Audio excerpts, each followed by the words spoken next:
Hello दोस्तों, कैसे हैं आप सब। तो दोस्तों, हमारे चैनल में उत्तराखंड की निःशुल्क सीरीज चल रही है जिसमें कि आपको पूरा कंप्लीट कोर्स कराया जा रहा है। तो दोस्तों, हमारा टॉपिक चल रहा था उत्तराखंड का इतिहास, और उत्तराखंड के इतिहास में हम लोग पढ़ रहे थे कुमाऊं व गढ़वाल में गोरखा शासन। तो गोरखा शासन के 2 पार्ट में पहले अपलोड कर चुका हूँ। आज हमारा ये तीसरा पार्ट है। इसके बाद एक पार्ट और आएगा और आपका गोरखा शासन समाप्त हो जाएगा। तो दोस्तों, आज हम पढ़ने वाले हैं सैन्य प्रशासन और न्याय प्रणाली के बारे में, यानी कि गोरखों का सैन्य प्रशासन और गोरखों की न्याय प्रणाली के बारे में आज हम लोग पढ़ेंगे। तो चलिए, सबसे पहले हम लोग गोरखा सैन्य प्रशासन को पढ़ते हैं। देखिए, गोरखों की संपूर्ण शासन व्यवस्था सेना पर ही आधारित थी। इस बात को मैं पिछली वाली वीडियो में भी क्लियर करवा चुका हूँ कि जो उत्तराखंड में जो गोरखाओं की जो शासन व्यवस्था थी वो सेना पर ही आधारित थी। यानी कि जैसे कि गोरखा राजा जो रहेंगे वो तो नेपाल में बैठेगा, लेकिन जो यहाँ शासन करते थे उनके जो सैनिक अधिकारी थे वही यहाँ पर उनके प्रतिनिधि के रूप में यहाँ पर शासन किया करते थे। उनको सुब्बा कह, जैसे मैंने आपको पढ़ा था पिछली वाली वीडियो में, सुब्बा, नायब सुब्बा, ये सब कुछ पिछली वाली वीडियो में आपको पढ़ा चुका हूँ। तो इस प्रकार से हम लोग कहते हैं कि गोरखों की संपूर्ण शासन व्यवस्था आधारित रहेगी, किस पर रहेगी, वो रहेगी सेना पर ही आधारित रहेगी। फिर देखिए, गोरखा सेना 2 प्रकार की हुआ करती थी। ये 2 प्रकार कौन कौन से थे, एक था स्थाई और एक था अस्थाई। ये स्थाई और अस्थाई को हम लोग थोड़ा क्लियर करके चलते हैं और इसके बारे में हम लोग जानते हैं कि स्थाई सेना में क्या था और अस्थाई सेना में क्या था। सबसे पहले हम लोग बात करते हैं स्थाई सेना की। देखिए, स्थाई सेना की नियुक्ति गोरखा लोगों के द्वारा ही की जाती थी। मतलब जो स्थाई सेना होगी उसमें जो सैनिक नियुक्त किए जाएंगे वो गोरखा लोगों के द्वारा ही नियुक्त किए जाएंगे और अधिकतर उसमें गोरखा ही हुआ करते थे। फिर देखिए, स्थाई सेना 2 प्रकार के सैनिकों से निर्मित होती थी। मतलब कि देखिए, गोरखा सेना रहेगी 2 प्रकार की, स्थाई और अस्थाई। लेकिन अगर हम स्थाई सेना की बात कर रहे हैं तो स्थाई सेना में आपके 2 प्रकार के सैनिक रहेंगे। अब वो 2 प्रकार के सैनिक कैसे रहेंगे उसके बारे में हम लोग जानते हैं। देखिए, पहले नंबर पर आते हैं जागरिया। जागरिया को जागचा भी कहते हैं, जगिया, ये एक ही नाम है। जगरिया या जागचा या जगिया एक ही नाम है ये, लेकिन अलग अलग नामों से इनको बताया गया है। तो जागरिया हो या जागचा हो या फिर जगिया हो, बात एक ही है। तो जो स्थाई सेना के जो प्रकार थे उसमें से पहले प्रकार में आ जाएंगे आपके जागरिया या जागचा या जगिया, और दूसरे प्रकार में आएंगे ढाकरिया या ढाकचा या माजली। तो ये 2 प्रकार हुआ करते थे स्थाई सेना के। अभी हम लोग जानेंगे कि जागरिया क्या थे और ढाकरिया क्या थे। आपको ये याद रखना है, क्वेश्चन एग्जाम में बनेगा कि गोरखों के समय में जागरिया या जागचा या फिर जगिया क्या थे, तो आपका उत्तर क्या हो जाएगा, ये सैनिक हुआ करते थे। या फिर ढाकरिया, ढाकचा, माजली क्या थे, ये सैनिक हुआ करते थे। अब हम लोग जान लेते हैं जागरिया सैनिक क्या थे और ढाकरिया सैनिक क्या थे। चलिए ठीक है, बढ़ते हैं आगे। देखिए, गोरखों के समय सैनिक सामान्यतः 1 वर्ष के लिए ही नियुक्त किए जाते थे। नियुक्ति काल में सैनिक जागरिया कहलाते थे। मतलब कि अगर हम लोग गोरखा सेना की बात करें तो उसमें जो सैनिक रहेंगे उनको 1 वर्ष के लिए ही नियुक्त किया जाएगा, और जिस समय उनको नियुक्त किया जाएगा उस समय उनको कहेंगे जागरिया। तो ये आपको याद रखना है, गोरखों में जिस समय सैनिक नियुक्त किया जाएगा उस समय उसको कहा जाएगा जागरिया। फिर देखिए, 1 वर्ष के बाद पुराने सैनिकों के स्थान पर नए सैनिक रखे जाते थे, तथा जिन सैनिकों को 1 वर्ष बाद परिवर्तित किया जाता था उन्हें 2 वर्ष तक सेना में नहीं लिया जाता था, और ये ही सैनिक ढाकरिया कहलाते थे। आपातकाल में ही पुनः सेना में इनको शामिल किया जाता था।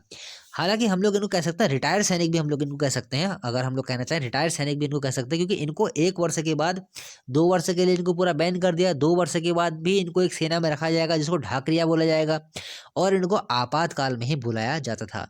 तो ढाकरिया सैनिक वो रहेंगे जिन्होंने 1 वर्ष मतलब सेना में काम कर लिया है, और उनको जैसे 2 वर्ष बाद 2 वर्ष उनका गैप रहेगा, उनको सेना में नहीं रखा जाएगा। अगले वर्ष मतलब फिर तीसरे चौथे वर्ष इनको सेना में रखा जाएगा, लेकिन इनको तभी बुलाया जाएगा जब आपातकाल का समय चल रहा हो। उस समय ये ढाकरिया सैनिकों को बुलाया जाएगा। तो जागरिया सैनिक नियुक्ति काल के समय जागरिया कहलाएगा, और जब उसको नियुक्ति का उसका जब उसका काम पूरा हो जाएगा, सेना में 1 वर्ष पूरा हो जाएगा, उसके बाद ये लोग कहे जाएंगे ढाकरिया। तो ये आपको याद रखना है, ढाकरिया और जागरिया क्या है आपको याद रखना है, मैंने आपको क्लियर करवा दिया है। फिर देखिए, जागरिया सैनिक मैंने यहाँ पर देखिए एक शॉर्टकट में लिख दिया है। जागरिया सैनिक नियुक्ति के समय के सैनिक को हम जागरिया सैनिक कहेंगे, और ढाकरिया सैनिक सेवामुक्त सैनिक को हम लोग कहेंगे ढाकरिया सैनिक। और जो ये ढाकरिया सैनिक होंगे इनको आपातकाल में ही इनको बुलाया जाएगा।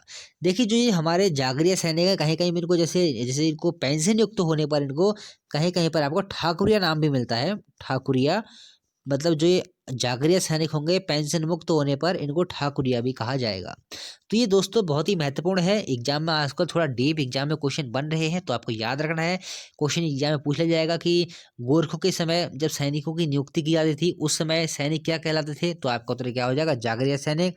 और गोरखों के समय जब वो सैनिक सेवा मुक्त हो जाते थे या फिर 1 वर्ष के बाद जब उनको सेना में शामिल नहीं किया जाता था तो उस समय वो सैनिक क्या कहलाते थे, तो आपका उत्तर क्या हो जाएगा, ढाकरिया सैनिक।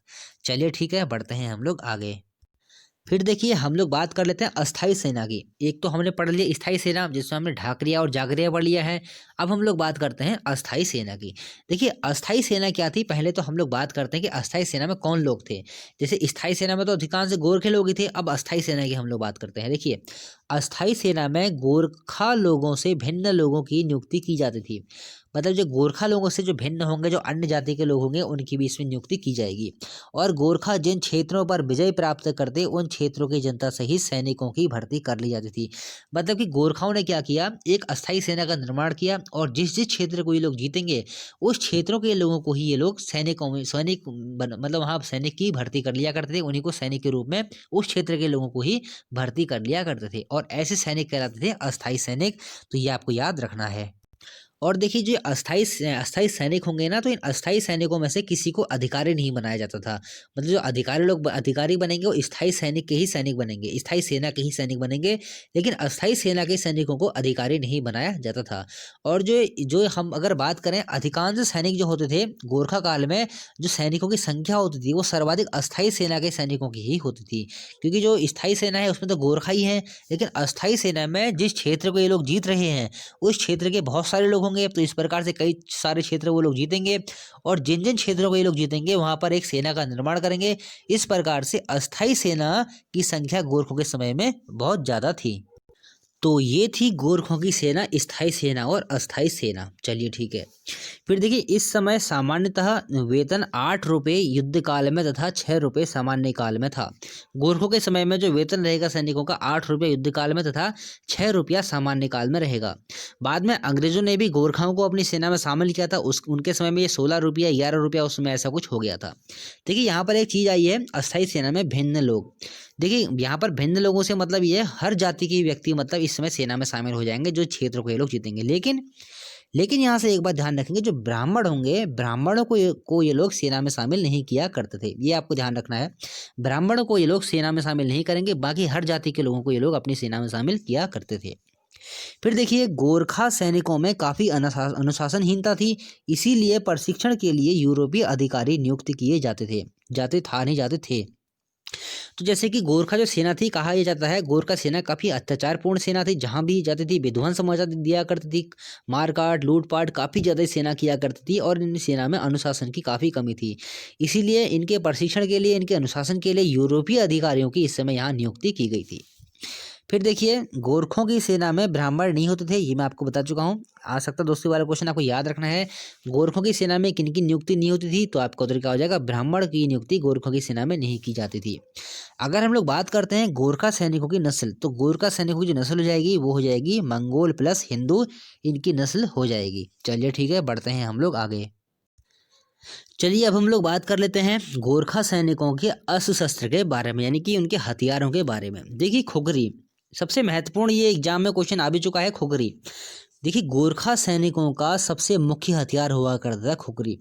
एक कुछ चाकू नुमा यह एक हथियार हुआ करता था। खुगरी देखिए, खुगरी एक आती सिगरेट, वो नहीं है, खुगरी एक हथियार है जो कि कुछ अजीब प्रकार, कुछ इस प्रकार का ये हथियार हुआ करता था। कुछ ऐसे करके मैं बनाने की कोशिश करता हूँ, अगर बनता है तो देखिए कुछ इस प्रकार का यह हथियार हुआ करता था, कुछ इस प्रकार का ही ये हथियार हुआ करता था, इस प्रकार का। तो ये एक मतलब बड़ा सा चाकू होता है, कुछ उस प्रकार का ये हथियार हुआ करता था और 1 फुट से अधिक यह लंबा नहीं होता था। देखिए जो खुगरी रहेगी गोरखा सेना का सबसे मुख्य हथियार रहेगा। क्वेश्चन अगर यहाँ में दोस्तों बनता है कि गोरखा सेना का मुख्य हथियार क्या था, तो आपका उत्तर क्या हो जाएगा, खुगरी ही गोरखा सेना का मुख्य हथियार था।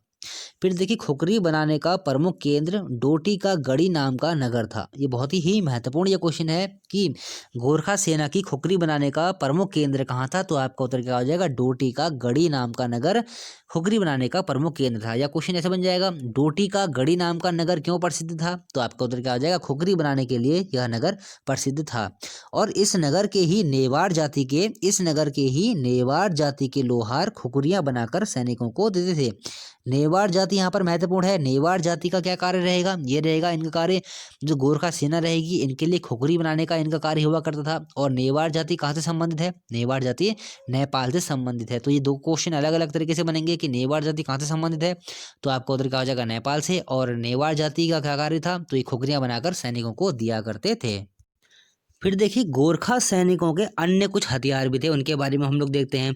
देखिए छुरी, लमछड़, तीर कमान, बंदूक, तलवार, भुजाली और रवाड़ा, तो ये इनके कुछ अन्य हथियार हुआ करते थे। अगर देखिए यहाँ से एक बात आपको समझनी है, अगर एग्जाम में क्वेश्चन ऐसे बनता है, आपके सामने चार ऑप्शन रहेंगे, मान लेते हैं चार ऑप्शन आपके सामने क्या क्या हैं, छुरी, लमछड़, तीर कमान या खुखरी, और क्वेश्चन ऐसा बनता है कि बताइए इनमें से गोरखों का मुख्य हथियार कौन सा था, तो उस स्थिति में आपको उत्तर लगाना है खुखरी, क्योंकि खुखरी ही इनका मुख्य हथियार हुआ करता था। बाकी अन्य हथियार थे, चलिए ठीक है। फिर देखिए गोरखों के लिए कप्तान हेरसी का एक कथन है, कप्तान हेरसी ब्रिटिश अधिकारी थे, उनका एक कथन है कि नेपाली अफसर अज्ञानी, चंचल, दगाबाज, विश्वासघाती और अत्यंत लालची होते हैं। कभी कभी क्या होता है दोस्तों, जैसे पीसीएस का एग्जाम हो, लोअर पीसीएस का एग्जाम हो, तो वहाँ ऐसे क्वेश्चन कभी कभी पूछ लिए जाते हैं, थोड़ा डीप वहाँ पर पूछ लिया जाता है। तो आपको याद रखना है कि किसने कहा है कि नेपाली अफसर अज्ञानी, चंचल, दगाबाज, विश्वासघाती और अत्यंत लालची होते हैं, तो आपका उत्तर क्या हो जाएगा, कप्तान हेरसी ने ही ये बात कही है। चलिए ठीक है, और देखते हैं, आगे बढ़ते हैं। फिर देखिए कप्तान हेरसी का ये कथन और है कि गोरखा सेना बहादुर, निडर और शत्रु की परवाह न करने वाली थी, वह प्रसन्न रहती थी और थकान की चिंता नहीं करती थी। तो ये दोनों के दोनों कथन कप्तान हेरसी ने ही कहे हैं। चलिए ठीक है। फिर देखिए कुमाऊनी काल में गोरखा सेना की पोशाक क्या थी, ये महत्वपूर्ण है। यहाँ पर से एक शब्द महत्वपूर्ण है, वो महत्वपूर्ण शब्द रहेगा चौबंदी। क्योंकि कभी कभी दोस्तों क्या आपके सामने ऑप्शन रख जाएगा, आपसे पूछा जाएगा बताइए चौबंदी क्या था, गोरखों के समय में चौबंदी क्या था, तो आपका उत्तर क्या हो जाएगा, इनकी गोरखों के जो गोरखा सेना थी उनकी यह एक पोशाक हुआ करती थी। तो देखिए चौबंदी, देखिए कहाँ हम देखते हैं, देखिए चौबंदी, पजामा, टोपी और जूता, ये सेना की पोशाक हुआ करती थी गोरखों की। तो चौबंदी यहाँ पर महत्वपूर्ण है, ये आपको ध्यान रखना है। हालांकि बाद में ब्रिटिश प्रभाव के कारण इन्होंने जो ब्रिटिश सेना की जो पोशाक थी कुछ उसी तरह की पोशाक उन्होंने भी ग्रहण कर ली थी। फिर देखिए कप्तान हेरेसी ने कहा है कि गोरखे विजयी होने के बाद, यानी कि विजयी होने के पश्चात रक्त पिपासु व कठोर हो जाते हैं। तो कप्तान हेरेसी ने बातें कह रखी दो तीन, ये भी आपको ध्यान रखनी है। फिर देखिए गोरखा काल में गढ़वाल 3 फौजदारों में विभक्त था। तो इस प्रकार से ये हुई गोरखों की सैन्य प्रशासन की बातें। चलिए आगे बढ़ते हैं, हम जानते हैं अगले टॉपिक की ओर। अब देखिए गोरखों की न्याय प्रणाली हम लोग पढ़ते हैं। गोरखों की सैन्य प्रणाली आपकी कंप्लीट हो गई, और अब हम लोग पढ़ते हैं गोरखों की न्याय प्रणाली। देखिए गोरखों की कोई नियत न्याय प्रणाली नहीं थी। प्रत्येक अफसर अपने पद के अनुसार जैसा उचित समझता था वैसा ही फैसला कर दिया करता था। मतलब कि देखिए गोरखों के समय में क्या हो रहा था, कोई नियत प्रकार की यहाँ पर न्याय प्रणाली यहाँ पर नहीं चल रही थी। मतलब कोई भी ऑफिसर है, कोई भी सैनिक है, वो अपने अनुसार ही जैसा उसको ठीक लगता है वो वैसा ही उसमें न्याय कर रहा था। तो इस प्रकार से प्रजा इस बात से काफ़ी ज़्यादा परेशान थी, क्योंकि काफ़ी ज़्यादा इस प्रकार से प्रजा पर उत्पीड़न चल रहा था इस चीज़ से। मतलब अगर कोई भी ऑफिसर हो, अगर उसकी बात कोई व्यक्ति नहीं मानता है तो उस पर झूठा मूठा मुकदमा दायर करके उसको मतलब दोषी बना दिया जाता था, और उसके बाद उसको उस हिसाब से अपने मन से ही ये जो गोरखा थे वो सजा दे दिया करते थे। तो इस प्रकार से काफ़ी ज़्यादा प्रताड़ित यहाँ पर की उत्तराखंड की जनता इन गोरखों से हो चुकी थी। फिर देखिए विचारी क्या था, विचारी नामक गोरखा अधिकारी न्याय व मुकदमों का कार्य करते थे। ये आपको याद रखना है, विचारी बहुत ही महत्वपूर्ण है आने वाले एग्जाम के लिए। आने वाले एग्जाम में आपको देखने को मिलेगा विचारी क्या था करके। तो देखिए विचारी नामक गोरखा अधिकारी न्याय व मुकदमों का कार्य करते थे, यानी कि जज या इनको न्यायाधीश हम लोग कह सकते हैं। ये बहुत ही महत्वपूर्ण है कि गोरखा काल में विचारी क्या था, हम लोग कह सकते हैं जज या न्यायाधीश, जो न्याय व मुकदमों का कार्य किया करते थे। मैंने आपको बताया कि जैसे गोरखों की कोई नियत प्रणाली नहीं थी, जो ये सुब्बा थे, नायब सुब्बा थे, वो यहाँ पर देखिए जैसे हम लोग पढ़ रहे चंद्रकाल। चंद्रकाल में क्या था, जो फांसी की सजा रहेगा वो राजा ही देगा। चंद्रकाल में फांसी की सजा सिर्फ राजा दे सकता था, मृत्युदंड। लेकिन गोरखा काल में क्या हो रहा है, जो सुब्बा है, नायब सुब्बा है, अगर कोई अधिकारी है, ये लोग भी फांसी की सजा सुना सकते थे गोरखा काल में। तो गोरखा काल में हम लोग कह सकते हैं प्रशासन एकदम जीरो स्तर का हो चुका था। हर कोई व्यक्ति अपने मनमाने ढंग से यहाँ पर न्याय की नई नई यहाँ पर बातें, अपने मन से न्याय की चीजें यहाँ पर निकाल दिया करती थी। मतलब जो व्यक्ति कोई भी अधिकारी रहेगा वो अपने मन मुताबिक कोई भी नियम निकाल देगा और उसी नियम के अनुसार यहाँ पर न्याय किया जाता था। तो सुब्बा, नायब सुब्बा जो ये लोग रहेंगे, कोई अधिकारी रहेगा, ये लोग भी फांसी की सजा यहाँ पर दे सकते हैं। सैनिक ही न्याय किया करते थे, तो समझिए क्या होगा। हर सैनिक जो, अब कितने सारे अधिकारी होंगे, कितने सारे अधिकारी कार्य कर रहे होंगे यहाँ पर, तो हर अधिकारी अपने मन से अगर न्याय करेगा तो कहाँ पर से प्रजा, अगर हम लोग कह सकते प्रजा के हित में कोई भी बात कैसे हो पाएगी। तो प्रजा का तो यहाँ पर उत्पीड़न ही हो रहा था, काफी ज्यादा शोषण हो रहा था। तो इस प्रकार से हम लोग कह सकते हैं गोरखों की न्याय प्रणाली बहुत ही अत्याचारपूर्ण थी। अब देखिए विचारी हमने बात करी थी, विचारी जज या न्यायाधीश रहेंगे। जैसे कि जैसे मैंने आपको बताया ना, जो न्याय प्रणाली अधिकांश क्या करते थे, गोरखा अधिकारी ही किया करते थे। लेकिन जब ये सुब्बा हो, नायब सुब्बा हो, गोरखा अधिकारी हो, जब ये युद्ध अभियान में होते थे, तो ये अपनी जगह विचारी नाम के अधिकारी को बैठा जाते थे और यही विचारी नामक अधिकारी जज या न्यायाधीश का कार्य किया करता था। तो ये बहुत ही महत्वपूर्ण है। विचारी कौन था? जज या न्यायाधीश। चलिए ठीक है। फिर देखिए आगे हम लोग देखते हैं। देखिए गोरखा काल में न्याय हेतु निम्नलिखित दिव्य प्रचलित थे, यानी कि दिव्य कह सकते हैं हम, इनको प्रथाएं कह सकते हैं। गोरखाओं की भाषा में से दिव्य ही कहा गया है। एक बात यहाँ से और ध्यान रखेंगे, चंदों के समय जब हम लोग पढ़ रहे थे न्याय प्रणाली, तो हम वहाँ पढ़ते थे, जो हम लोग पढ़ रहे थे मेहरा और फरतिया। तो मेहरा और फरत्याल नाम के जो वहाँ पर दल थे, उनका ही वहाँ पर प्रभुत्व हुआ करता था। हालांकि मृत्युदंड का अधिकार तो वहाँ पर भी राजा को ही था, लेकिन मेहरा और जो फरत्याल दल थे उस समय काफ़ी ज़्यादा शक्तिशाली थे और इन्होंने भी काफ़ी ज़्यादा नियम बनाए थे न्याय के लिए। तो इस प्रकार से हम लोग देखते हैं वहाँ पर, मतलब कुछ तो वहाँ पर संगठित था ना, कि मेहरा और फरत्याल ही जो न्याय के लिए मतलब वहाँ पर उभर के आए थे और राजा जो होगा मृत्युदंड देगा। लेकिन गोरखों के समय में ऐसा कुछ भी नहीं रह गया था। गोरखों के समय में तो बिल्कुल यहाँ की जो व्यवस्था थी वो सारी की सारी खत्म हो गई थी। तो हम लोग अब पढ़ते हैं गोरखा के काल में न्याय हेतु कौन कौन सी जो प्रथाएं थी, जिनको दिव्य कहते हैं, उनके बारे में हम लोग बात करते हैं। ठीक है, सबसे पहले बात हम लोग करते हैं गोलादीप की। अब गोलादीप क्या थी, इसके बारे में हम लोग जानते हैं। देखिए इस विधि के अंतर्गत वादी तथा प्रतिवादी को हाथों में गर्म लोहे की छड़ी लेकर चलना पड़ता था। नियत दूरी तय करने से पहले जिसका हाथ जल जाता था उसे दोषी मान लिया जाता था। देखिए पहली बात तो आपको ये याद रखना है, गोरखा काल में गोलादीप क्या था। तो आपका उत्तर क्या हो जाएगा, न्याय के लिए बनाया गई कोई प्रथा। हम लोग कह सकते हैं कि गोरखा काल में गोलादीप क्या रहेगा, न्याय के लिए बनाई गई प्रथा, या न्याय के लिए, जैसे कि गोरखाओं में इस पर दिव्य नाम क्या रखा है तो हम लोग प्रथा बोल देते हैं। तो गोलादीप अगर हम लोग बात करें, न्याय के लिए बनाई हुई एक प्रथा थी गोरखों के काल में। अब देखिए कितनी गलत ये प्रथा है। अगर कोई व्यक्ति गर्म लोहे की छड़ी पकड़ता है तो उसका हाथ निश्चित रूप से जलना है। तो ये गोरखों का हम लोग कह सकते हैं जानबूझकर कुछ बनाई गई है जो साजिश थी। मतलब यहाँ पर किसी को भी व्यक्ति को दोषी ठहराने की। अगर कोई भी व्यक्ति लोहे की छड़ पकड़ता है, गर्म लोहे की छड़ पकड़ेगा, उसका हाथ अवश्य ही जल जाएगा। तो जो व्यक्ति नियत दूरी तय करने से पहले जिसका हाथ जल जाएगा उसे दोषी मान लिया जाएगा, और जिसका हाथ कम जलेगा तो उसको निर्दोष मान लिया जाएगा। तो इस प्रकार ही कुछ यहाँ पर प्रथाएं चल रही थी।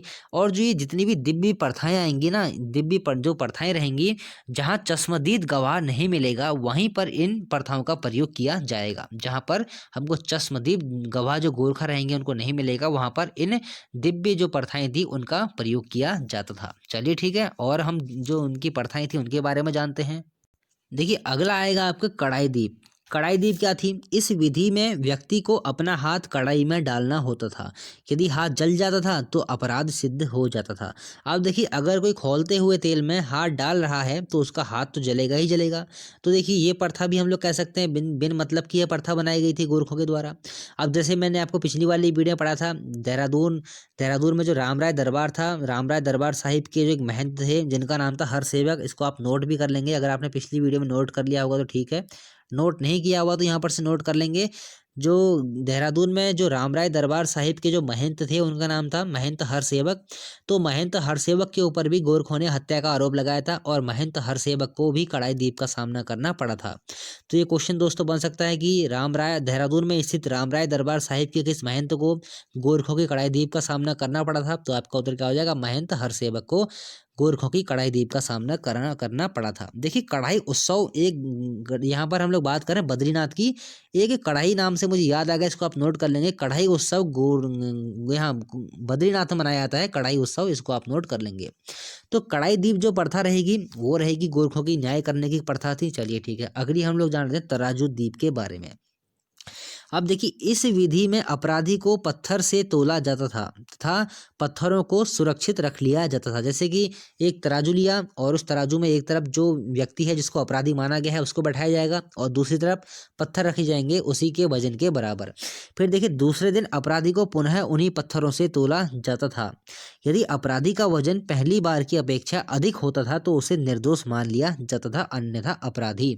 अब देखिए अगर एक बार व्यक्ति को तोल रहे हैं, अब ऐसे तो है नहीं कि उसका वजन एक दो दिन में बढ़ जाएगा या घट जाएगा, लेकिन यहाँ पर क्या हो रहा है, पहले जैसे किसी व्यक्ति को तोला जाएगा बराबर पत्थरों में, अगले दिन फिर उसे तोला जाएगा तो वहां पर उस व्यक्ति का वजन अधिक होना चाहिए। अगर उसका वजन अधिक आया तो ही वह निर्दोषी माना जाएगा। तो चलिए ठीक है, फिर देखते हैं अगली इनकी प्रथा के बारे में। जलदीप प्रथा। जलदीप क्या थी?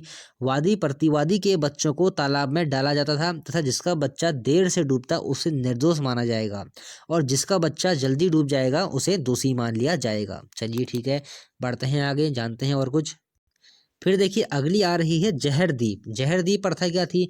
वादी प्रतिवादी को विष खाने को दिया जाता था तथा जो जिंदा रहेगा उसे निर्दोष मान लिया जाता था। अब देखिए अगर किसी को जहर दिया जा रहा है तो कहाँ से वो बचेगा? जहर देके तो इंसान मर ही जाएगा ना। तो इस प्रकार से कितनी मतलब हम लोग कह सकते हैं बेतुकी ये प्रथाएं थी जिनका कोई औचित्य ही नहीं था। देखिए जहरदीप भी प्रथा जो थी गोरखों ने चलाई थी। फिर देखिए अगली आएगी मंदिर दीप प्रथा। इसमें क्या रहेगा? कागज के टुकड़ों पर वादी प्रतिवादी के नाम लिखकर मंदिर में देवता के सामने रखा जाता था।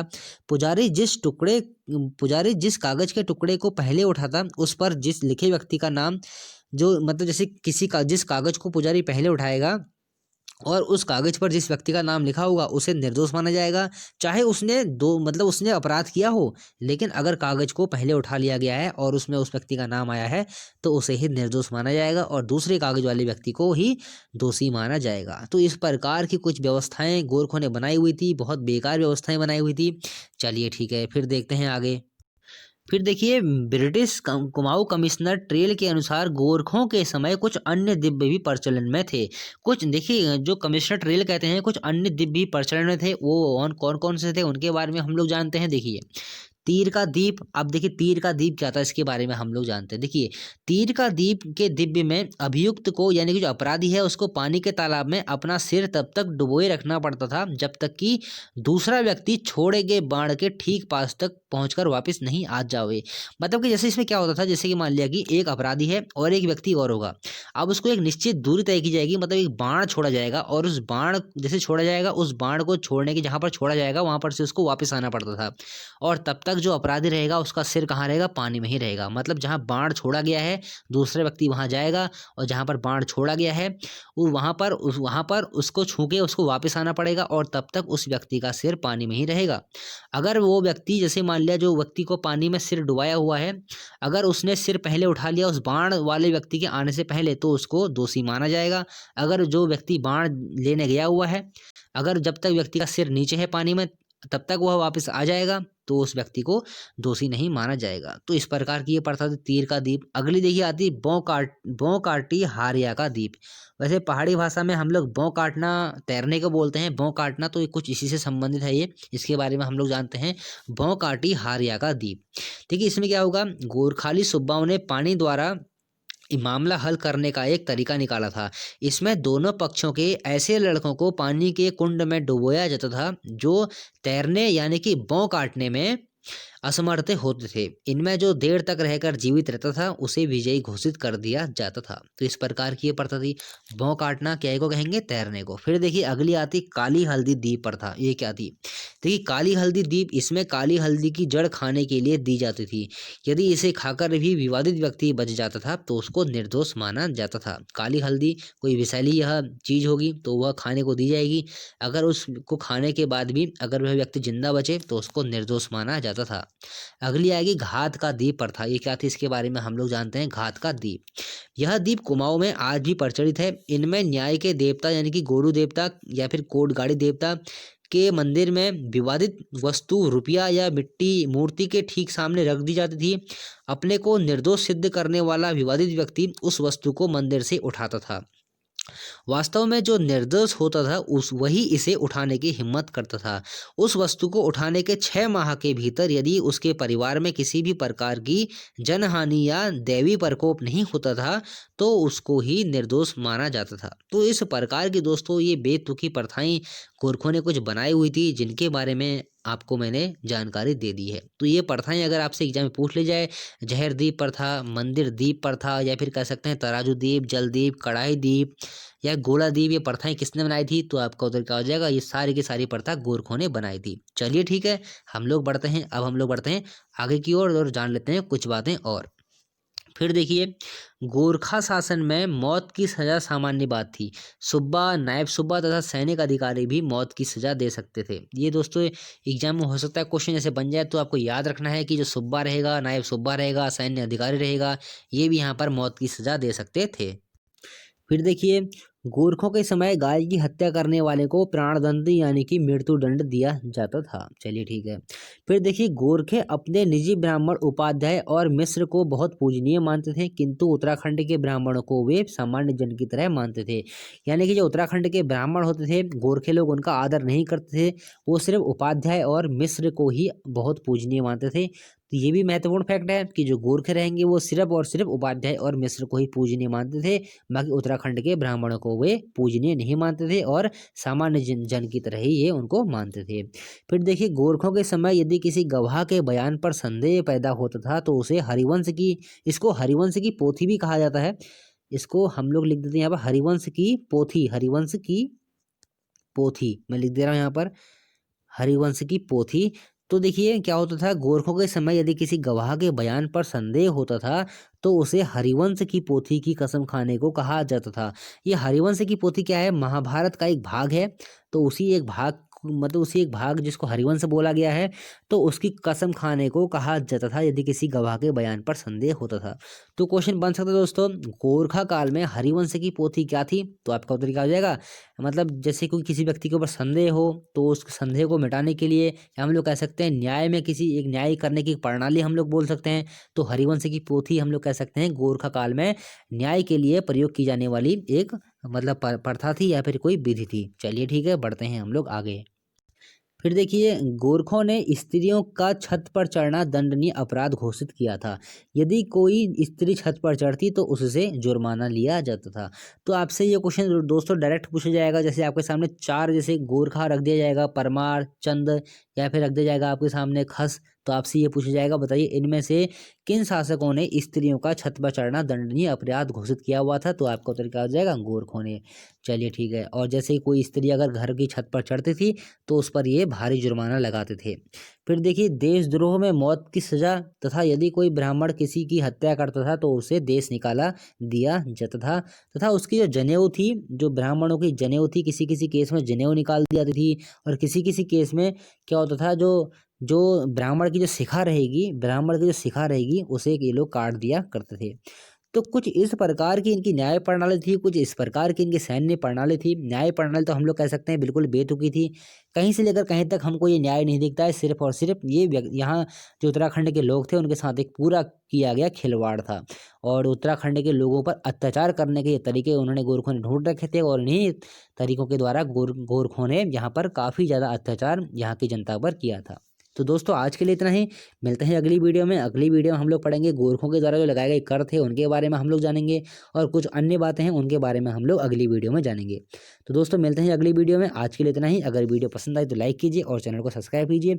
अगर कुछ पूछना होता है तो कमेंट कर लिया कीजिए, मैं हर कमेंट का रिप्लाई जरूर देता हूँ। तो मिलते हैं अगली वीडियो में।